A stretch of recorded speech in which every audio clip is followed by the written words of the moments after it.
You know, I did a presentation, not last week, but the week before, and I talked for 10 minutes and I referenced things on the screen, and I wasn't sharing my screen the whole time and no one told me. So can everyone see my screen? All right, thank you. We're gonna talk about youth development and mentorship. Forgive me if I'm looking slightly to the left, that's where the slides are. And let's get into it. So who am I? Well, so I'm from Colorado originally. I'm a Frisbee enthusiast, if you will. I graduated from Colorado State with a degree in sports med. I shout out to my one Tufts guy who's here because I got my MPH at Tufts a while ago. I've been at BAHEC since 2013. I've been working with Anthony for probably out of those only maybe 1.5 years we weren't working together. So we were working together a long time.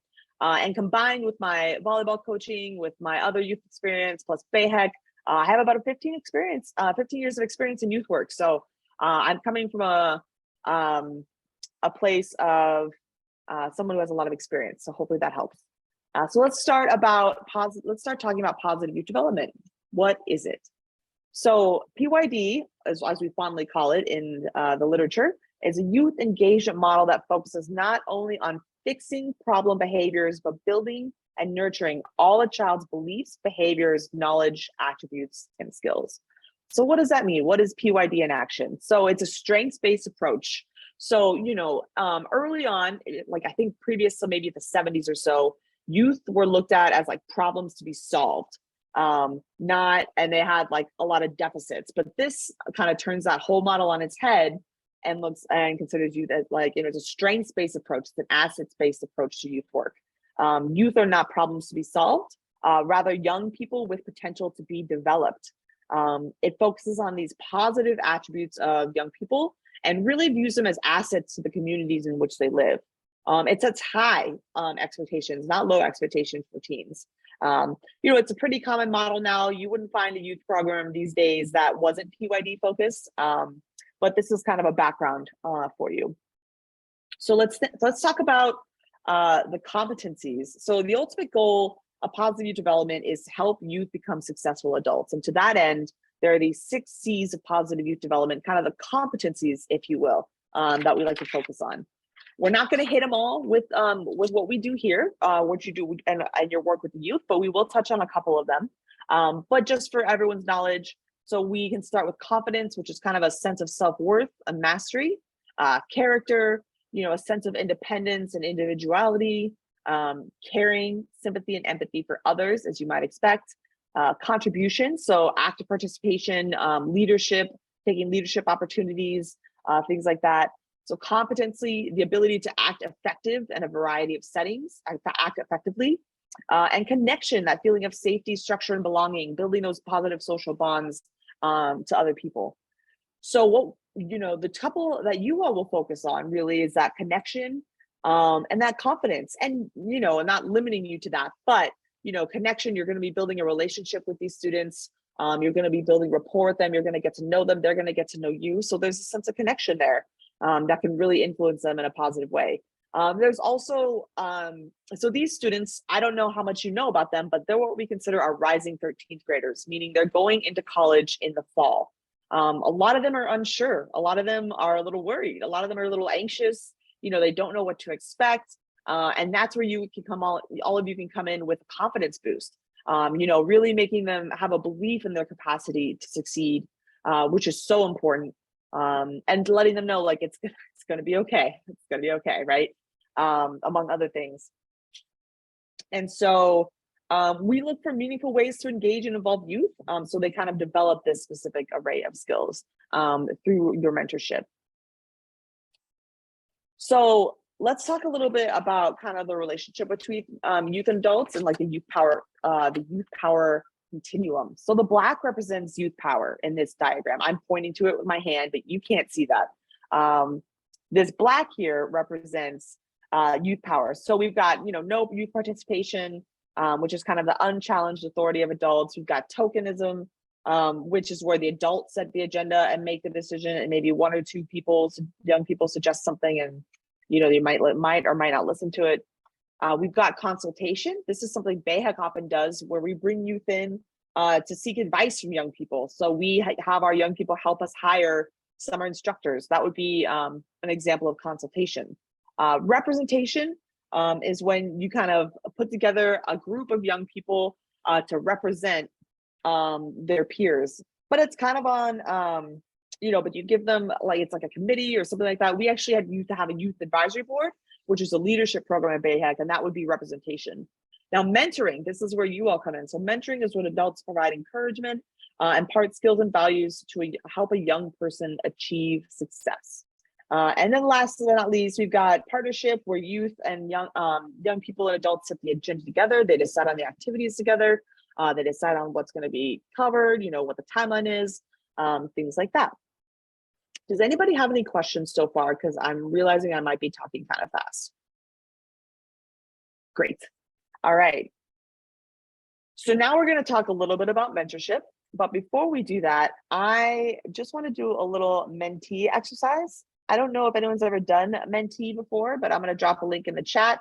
It's going to ask you a question, which I will read out loud in 1 second. Let me just put this in the chat.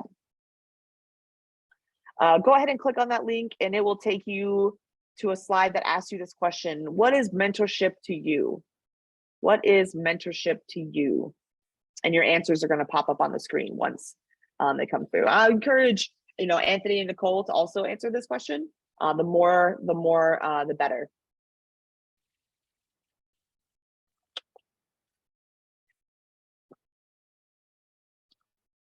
So we've got guidance and positive feedback, definitely.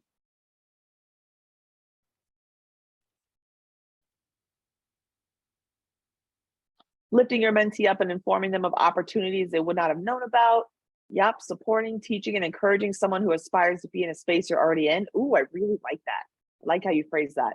Guidance, support, and positive influence. Guidance, having a role model or someone with experience to teach and guide you and motivate you. Providing guidance. This seems to be something in common to a mentee in a field that the mentor is somewhat an expert in, mentee has emergent interest in. Guiding someone through their highs and lows. I like that. Being approachable, empathetic, and respectful support system for your mentee. Yes. Guidance and a connection to help someone achieve their goals and make them a reality. And then helping others to find their way. This is great. This is really good. There are already clearly some mentorship experts in the room. I knew that based on our check-in question, that a lot of you clearly know kind of what you're talking about. And I really appreciate that. So let's get back to the slides. Let me share my screen. Oh, I didn't share my screen for that. No one saw that, did they? This is my life. This is my life here. So this is what I was reading, by the way, so everybody knows. From here on out, if I am talking and I'm not sharing a screen, please straight up interrupt me. I would appreciate it. All right. So now we'll go over here and I'll share again.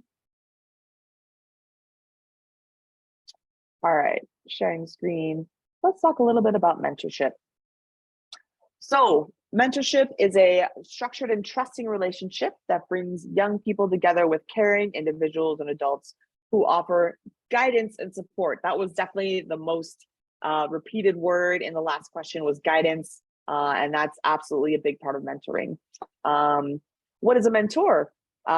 So they are caring individuals who provide young people with support, counsel, friendship, reinforcement, and a constructive example. I really like the definition or the mentions of, they're somewhat interested in what you work in, what your experience is in, what your expertise is in.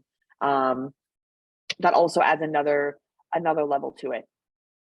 So a couple tips here on building the mentor-mentee relationship that I have, you kind of think of them as like lessons learned things I've learned myself. Is first off is be yourself. That's pretty simple, pretty straightforward. They'll see right through anything else.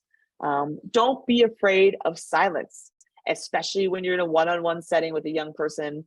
They might be pausing to unmute. They might be pausing to think, and it's just important to give them space to answer. So disclosure begets disclosure. What I mean by that is like, if you disclose something about your experience to your young person, they might disclose something about theirs. So to that end, share your journey, not your journal, right? You can talk about some of the experiences you've had, but you don't need to necessarily go into great details you can kind of set that boundary wherever you'd like it to be. Your energy matters, right? So we're on a Zoom right now. I noticed that my energy has dipped down a little bit, but I'm going to try to be a little more enthusiastic because, Zoom definitely takes it down about 10%, and naturally, that just naturally. So you really got to show up with some energy, even if you don't have it, because that also kind of is contagious in a good way. And then this is just a pro eye contact tip that I learned is hiding self view on Zoom is really great, because then you can just look right at the screen. You put it right under the camera and then you're like honed right in, right? So that's just a little tip. Hopefully most of you know that by now, because y'all are in grad school and know what you're doing. So let's talk a little bit more about building the relationship. So you're aiming to create a mutual foundation of trust and respect. Approaching problems with an open mind is really important, because they might come to you with a problem and you're going to be like, okay, well, how do I help you solve this, right? But keeping like an open mind on different ways to solve it could be really helpful. Never assume the role of a parent or caretaker. That's not what you're here for. If that kind of starts to feel like, if for any reason that's what it starts to feel like, talk to us and we'll help you kind of navigate that boundary. Be dependable, responsive, and consistent. The last thing they want is like someone they can't get in touch with, or someone they can't manage to kind of communicate with. It's really important that that you're responsive and consistent, and then fulfill your promises, right? That's pretty straightforward. I don't need to explain that one. So here's kind of what to do in your first meeting with a BAHEC young person. So obviously you're going to introduce yourself, but you should include things that you wouldn't normally say in a basic introduction, right? We all know the standard, like I went to this school, I'm getting, this, I'm in this year, this is what I'm doing now. That's really helpful, but include fun facts, right? Like I told you, I am a Frisbee enthusiast hailing from Colorado, right? Like kind of, add a little bit of life to it. Play an icebreaker or a get to know you activity. We just did a check-in question, but that's a great example of something you can do with your mentee the first time you meet them. And it should be something you do every time you meet with them. Now, this actually is from the previous group, but to double check with Anthony, they're going to be, oh, no, just kidding. This isn't that part yet. So never mind, Anthony. So reviewing the mentorship intake form responses. So the students completed what I called a mentorship intake form, and it asked them a lot of questions ranging from self-care to their time management skills, their stress management skills, what do they feel unprepared for? What are they most anxious about? Things like that. And so we ask you to review those. Those will be emailed to you of your match once we match them. And then we'll talk more about like the matching process at the very end. And then also asking students, what do they hope to get out of this experience? That can really guide your sessions really well. Just kind of, honing in on what they need and kind of meeting that need is really important. All right, let's keep going. So the biggest thing, we like C's in this presentation. There's a lot of C's, but let's go with it. Commitment, consistency, and connection. So once you make the commitment, you've gotta be consistent about that commitment, and you also need to work to build a connection. That's the most important thing here. Is we're just trying to, you're just trying to share life. You're just trying to get to know them. They're all awesome. I will fully admit, after someone who has been working with all of them for at least some of them. One of the students I've been working with for 5 years, and she is incredible. They're all so great. So that's always, that will make it a lot easier to kind of build that connection. Yes, Anthony. Yeah, I was just going to say, I like this part on building a connection. And I think that is really key. One of the things that I think about, and I remember when I went to college, one of my roommates, Antonio, was really good at this. I was a freshman. He was like a junior or a senior. That was already something that we came from New Jersey, and he wanted to kind of connect and build with me. And I thought that was pretty cool, but he took an interest in the things that I was interested in, and cared enough. And he had the kind of that gift of gab. Some people have that gift of gab. You could talk, you could share your day, what went on, what your relationships are like. And just the fact that he was willing to share how he was feeling made me sort of feel validated, in that space, like, oh, okay, well, I'm valuable enough in this time that you care enough to share your life with me, even though I didn't know what to say. I had no idea how to interact, what to say, you know, those sorts of things. I was really transitioning, but him bringing me into that, I think is the same opportunity that we have to bring the young people into that and share, as Becca mentioned, our journey, not our journal, our experience, our day, how things are going at this stage in your life. What is it like being in residency? What is it like getting ready to move to the next step? How are you feeling? How was home, right? And some of this might feel very one-sided at one part of time, but it's still building that connection. And the more entries you have, you know, if you wrote something personal in a book around you, you will hold that book closer to you. And it's the same thing with students. The more you write into them, the more you share with them, that connection happens and they feel more connected. They can't let it go as easy, which does bring, I think, you know, focus on that consistency and that commitment. Because once you do that, I mean, not that you have to be there all the time, but I love this a slide because of these 3 words. That's all I'll say. So back to you, Becca. Awesome. Thank you so much for sharing that, Anthony. That was really helpful. Okay, so here's a little recap of everything we've talked about. Be consistent. Youth and adults must share power, establish clear, consistent lines of communication, and keep high but realistic expectations. So that kind of summarizes everything that we've gone to up to this point. Shortly, here we go. We've got this one. This is a really important slide about setting boundaries with your mentees. So you want to keep your communication with your mentee to work hours and work days. Now, you all are grad students of some way, shape, or form. So your hours might look a little different than like what Anthony or my hours would look like. So you want to keep your communication consistent and professional. You know, like we said, don't reveal any super personal information. We want your journey, not your journal. We don't necessarily recommend any social media interaction. Personally, I have never let a student follow me on social media until they've graduated, like college. It's just like, if they still want to like follow me after that, then that's fine. I don't really care, but I keep it, I keep them separate. And then also, by extension of working with us, you will be mandated reporters. So what is a mandated reporter? Well, I will touch on that in the next slide. So a mandated reporter is a professional whose work brings them in contact with children. So the Massachusetts law requires mandated reporters to immediately make an oral report to DCF, which is the Department of Children and Families, in their professional capacity, if they have reasonable cause to believe a child under 18 is suffering from abuse or neglect. So if a student discloses something to you that concerns you, you should immediately reach out to Anthony or I, and then we can guide you in the best way to proceed from there. So that should be your first step, is to reach out to one of us, and then we'll go from there. But hopefully that won't be an issue, but we do need to, you know, kind of put that in there for everybody. So what can you do to prepare? So Anthony, are we still having them submit kind of a mentorship lesson outline to RegPack? The submission, yes. RegPack, no. Okay. It will go to the Google Drive that you all should be aware of by now. So that will replace that, Becca. But all else. Okay, perfect. Perfect. And then ask questions. So you can check in with Nicole, with Anthony, or with me for any guidance. I won't have office hours during this time, but I can make time to meet with you if you want to run by what you're going to go through in your first session. A lot of students did this last time and found it really helpful. I'm not just trying to toot my own horn. I'm trying to help you prepare as best as you can. And so you can definitely run the ideas by, you know, and Nicole is really great too. She taught one of our courses at BAHEC. She knows the BAHEC students. She knows what they're like. So she could also help in her capacity as well.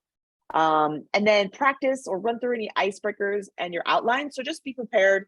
You know, like make sure you kind of have an idea of the flow that you want to do it. The first one should be kind of a little more of like a blank canvas. You want to have a couple of questions there to kind of guide the conversation. You definitely want to have an icebreaker activity, which could just be asking check-in questions or like icebreaker questions back and forth, or you could play a game, something really simple like that. So that could be really great as well. And then I believe, Anthony, are we still having them? We're still having them meet via Zoom? Perfect. Yes. So just making sure that you send the Zoom link to the student ahead of time, and then prepare ahead of time. Excuse me. Would you add anything to this, Anthony or Nicole? Yes. One of the things that I would say is about emails, for example. I think that as you're meeting with students, you may say, they're looking for scholarships, right? They're heading out to school and they're really looking for scholarships, and they ask you if you find anything, email it to them. You feel ambitious and do a search and find that there are several scholarships that you would like to email to said young person. When you do, that's okay. Thank you for doing it. Just make sure that you're copying Nicole or someone else, right? Nicole, myself, or Becca. That helps you, in part because we didn't have to go through some of the paperwork necessary to kind of get you all started. But that layer of communication with us lets us know what's going on, how we can follow up with the student. If for whatever reason you're unable to continue, it lets us know where things are. So it's sort of passing the baton. It's stamping a report. It's letting us know that these interactions are happening. And that's also important for us moving forward. Now, understanding your interaction, the value added, those sorts of things I think are key. So keeping communication open and transparent, I think is key. I'll pause there. Great, thank you. Taraya, did you have a question? Yes, I did. Just confirming, do you want us to copy you on every email we send to the students, or just if we're sending something such as the resources for like scholarships? It's a great question. Anthony? Yes, I'd say at the onset, yes. Copy us to let us know. That lets the student, now if a student asks, or is talking about something more sensitive and you wouldn't like to put it in the email, or you feel like that would be, sort of, overstepping boundaries of their confidence based on what they've shared, then it's okay to hold back and just email them directly. But more often than not, we'd ask to be looped in, specifically if it has anything to do with documentation, next steps. The things that say, hey, it was a great time connecting with you. We look forward to, continuing our interaction and that sort of thing. Reach out if you have questions. That's okay. But, I think I would say use discretion there. If there's something that it may be helpful for us to understand to follow up most effectively with the young person, then certainly do that. And then Becca also has ways that we can report and share and update on those things on a regular basis. So not everything, but many of those things, most of those. You'll fill it out. Yeah, definitely. All righty. Let's talk. So I'm going to stop sharing my screen. I would love to hear from Yasmin actually about your experience last time with your mentee, and kind of any lessons that you learned or positive things that kind of happened. Hi, I'm Yasmin. So I did BAHEC last year, back again because I enjoyed it so much. My mentee, her name was Genevieve. She's actually at Northeastern now. And I really enjoyed my time. I've never been a mentor, which is actually one of the harder parts of that program for me last year, was learning how to be a mentor and tailor the conversations to what she was looking for and what she was struggling with. So she wanted to go into pharmacy. She was really interested in that. So we talked a lot about that, but she was also just very nervous to enter college in general, naturally. And so we've all been there. And especially we've done it twice, going to grad school too. So I talked to her about that. She's like, oh, I want to work on my time management. So I dedicated an entire session with her about talking about time management skills, like the pros and cons of procrastinating and stuff. So I had a game plan set, but I like what you said, Becca, about kind of having a blank canvas in the beginning, because you really have to tailor it to what they're looking for and what they're struggling with and what they want to emphasize. Yeah, so that it was a really great experience. I learned a lot about myself. I also learned a lot about like sometimes it's fine to have like awkward silence because I would just babble and I would get nervous that she wasn't having fun or something. So, and that actually brought her out more.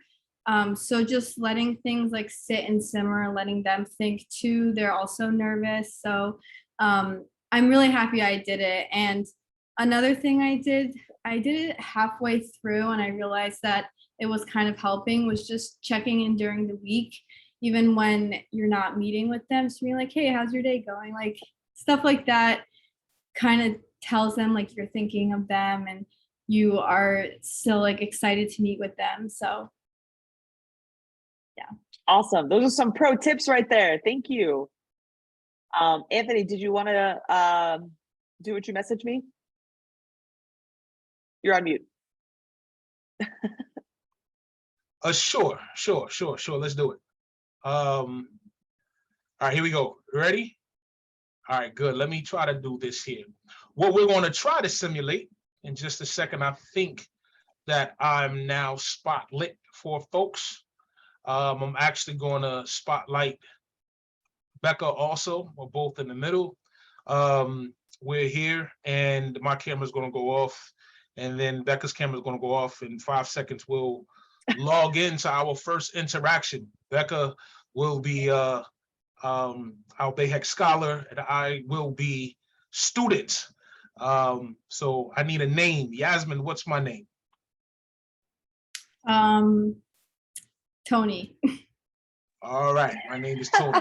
So, all right, good. So here I go. Here's Tony. That is not Tony. Let me change my name to Tony. So, all right, here we go. Tony's coming up. Here we go. All right, I'm going to cut off. I'll be right back. Action.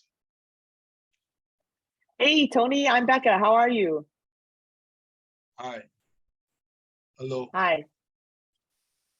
Where are you right now? Are you at home? Are you in a place where you can turn on your camera? Just got out of school.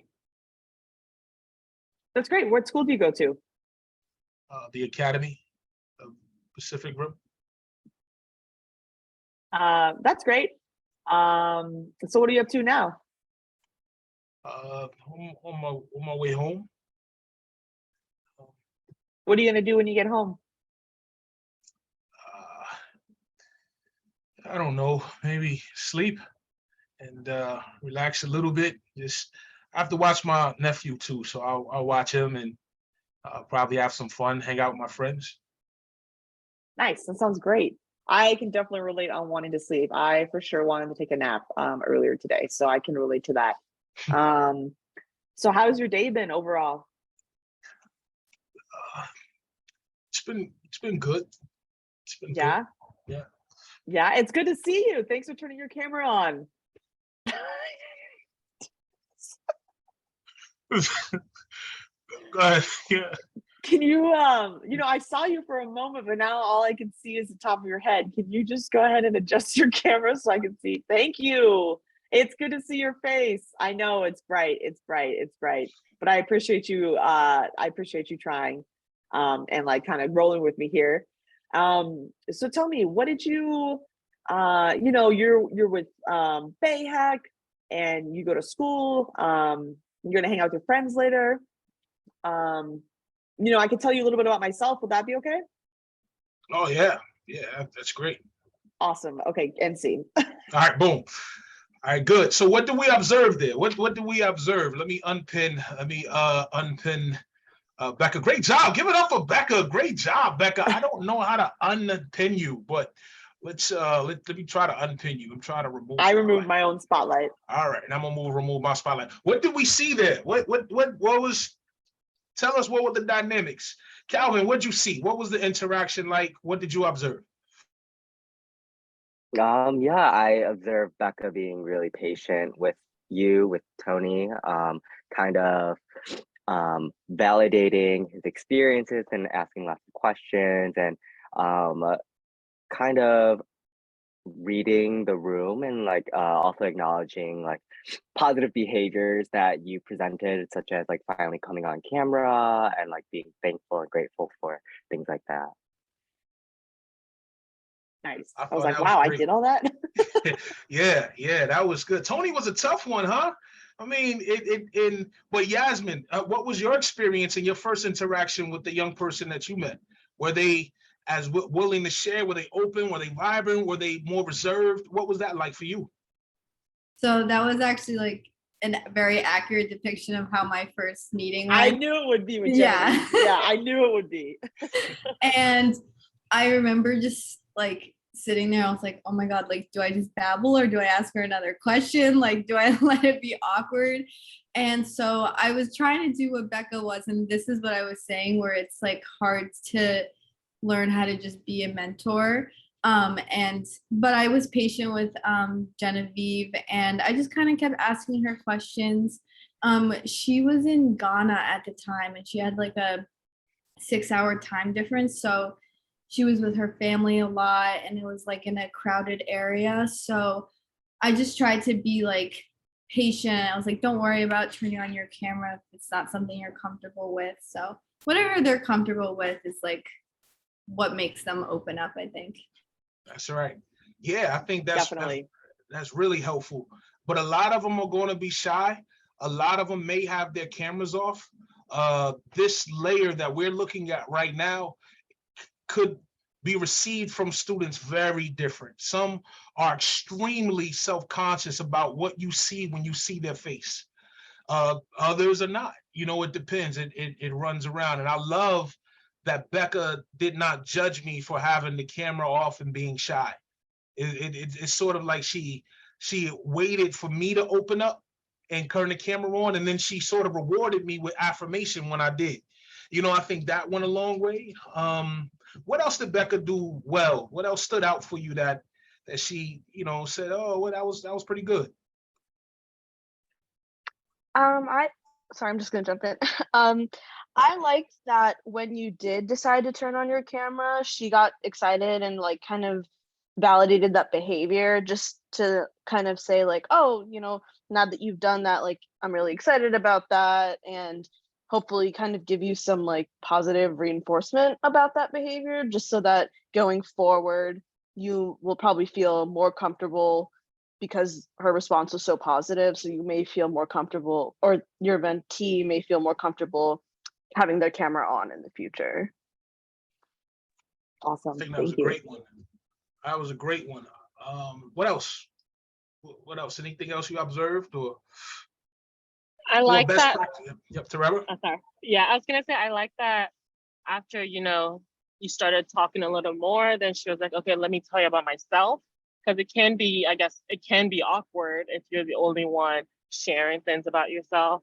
So I think Tony got excited when she was like, oh, let me tell you about me now. Yeah, definitely. It certainly I takes the also want pressure. to add something that caught my attention. I like that Becca you didn't take it personal. Like at the beginning, he was obviously kind of like, oh, tired, like, oh, what I have to do this, or so sometimes it might feel, because I haven't done it, this will be my first time, but sometimes when you're talking to people like younger, they kind of like are like that. They make you feel like they are not really interested. So the fact that you were like talking back to him and not taking it like it was something wrong with what you were doing, basically it's not about you. It's basically about him, and trying to guide your the person the best way you can. Yeah, I love that, Sheila. I think that's a great point. What I would suggest also is, one, I think there was a slide that Becca had that said prepare, sort of like prepare for your time, maybe a day in advance or so on. You might come up with a list of questions. You may come up with an activity or so. I'm going to actually drop in the chat an activity that I think could be good for anybody looking. This is just a place where you can ask questions. And sort of go through different questions here. You put people's name in, and then you just start asking questions here. There's a category here at the top where you could build trust, have fun, get to know you. And if you did, then you just spin once you put the names in, and whatever the question is, do you prefer collaborate? Well, this one is probably not. You could come up with your own, or you could find some here. Here are probably more work focused. But what's a one pet peeve you have, right? So these sorts of things, these questions could be a good way. You may find some others, or you might share some others with other people. The other thing that I would say is things to have fun, things that you would have fun doing whenever you're connecting. If you won't have fun doing it, chances are they won't, you know, but building that rapport, I think, is key. And one other thing that I would okay, go, is this the 500 questions? Yes, ultimate icebreaker questions. Yeah, it's a list of 540 questions that I have put together that you can all use in your meetings. Yeah. And affirm. Them being in, they're used to being in classrooms, right? In Zoom rooms where there's 17 people, they might be able to hide, the camera could be off, they can kind of coast in the class, but this is one-on-one. This is just you and them. So, you know, they're wondering as a young person, what are they going to think of me? You know, will I meet their expectations, or what are they thinking about me now? By unarming them with affirmation, then I think that begins to open them up. You're already entering in the room like, man, I heard you were in the BAHEC. That must be a great experience. How's that going for you? That's a really cool thing, that out of all of the students, you're involved in BAHEC. That's a big deal. You know, what do you want to do in the future? Man, that's exciting. You know, in your last year, you've made it through 3-4 years of school. You're ready to go to college. That's huge. You should be really excited, right? These are things that affirming piece, I think, goes a long way with students also. I'll stop there. Becca, I see you unmuted. I didn't know if you wanted to say something or share something. Yeah, I just know that, you know, we want to kind of keep the time. We want to give them back a little bit of time. So I'm going to cut you off there. But I just wanted to briefly chat about the mentor matching process. So like I mentioned, we have a mentorship intake form with all of those questions that we talked about. Nicole has created a similar one for you. So Nicole, if you could drop that link in the chat, if everyone could go ahead and do that form, you don't have to do it this second, but make sure and open it up. You know, Nicole will also likely email that out to you, and she'll also, I'll send her the link to the ultimate icebreaker question, so she can send that link out as well, and Anthony's, so we can get that all to you. But I just want to open it up. Does anyone have any questions for the three of us before we kind of wrap it up? I just wanted to point out that the link Nicole posted is the same for the icebreaker questions, not the mentorship. Oh, there we go. Sorry, no pressure. Just wanted to check on that. Yeah, no problem. Which, yes, okay. So I did want to ask how much, two parts to this, but first, how much information on the students will we be privy to before the first meeting? Yes. And I suppose second, trying to phrase this in a way so I understand. As I understand it, students applied to the BAHEC program to be given the opportunity. So I would, and they would apply themselves, right? The process requires they contribute some kind of their thinking towards why they want to do BAHEC. And I'm just curious how the motivation is for the students participating. Because from my experience, the high school students usually a bit more out there when it comes to this, but I could just be very lucky. Yeah. So our students, so first let me share my screen. This is what the response sheet looks like for the Google form. So let me just zoom in a little bit here so y'all can see. So this is, for example, one student. We will send you all of their answers to these questions for your students. So you're going to know their whole intake form, how they answered, about how will they manage stress, what do they need to enhance self-care, procrastination, time management, preparation for college, what careers are you interested in? What do you want to discuss with your mentor? Is there anything you want your mentor to know? So you'll have all of this information. When it comes to our BAHEC Rising 13th, they are the cream of the crop. They're highly motivated. Almost all of them have been with BAHEC actually all of them have been with BAHEC for at least 2 years. A lot of them have been with BAHEC for 5 years. And so there's that. And then this is also their summer job as well. So they're being paid for mentorship sessions. And so that's also another layer of motivation on top of their intrinsic motivation. They also have that extrinsic motivation as well. But Tony, would you add anything to that? Tony says no. I think that's right there. No, I think you will find that they are high energy. Always assume relationship. Assume that they want to be there. Assume that they're excited, just as excited as you are, and they have been. They're really excited to know that they're going to be matched up with you, and they don't know what to expect with that, but they are. And so I think it's going to be a real value add. Awesome. Other questions?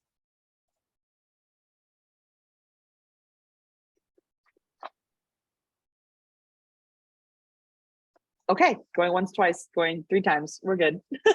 No, no. Before ahead, you do that, Anthony. so the one thing I would say is that obviously keep the information very central and controlled so that it's not, open to others. This is student sensitive information, so let's make sure that we protect that as well moving forward. I think that's key. But look, I'll let you sign off, Becca. I'll do it. But this is great seeing everyone. Awesome. One last thing really quickly. Timeline wise, what are we sort of looking at? I'm just unclear on this. So I know we meet as a collective, we meet once on Thursday evenings, and individually we would meet with our mentees once a week. I suppose I just never remember. I could be forget. It could have just been mentioned. I forgot it. How many weeks? So we'll probably net out at about 5.5 weeks or so. We're going to wrap up right toward the end of August. There will be opportunities for those who are interested in returning to come back. But this cycle will be about roughly about 3 to 4 weeks shy of what's usual for this program. So we'll be wrapping up in the last week of August or so. So I see. I look Okay. forward to it. Anything else? Okay, I don't see anyone unmuting. It's been a pleasure. Thank you all so much for listening to me chat today and tonight, whatever it is. Gosh, it's already 7:12. Let's give you right back the rest of your time. Have a great night. Thank you. Yes. Thank you. Thank you. Bye. Thank you. Thank you. Bye, everybody.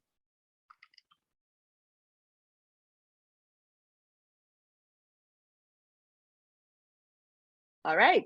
Okay. Great job, Becca. I just want to take the Thanks. next 20 minutes to tell you thank you for. Sorry, Anthony. Stop recording. Okay, no problem. I'll stop right here. Thank you.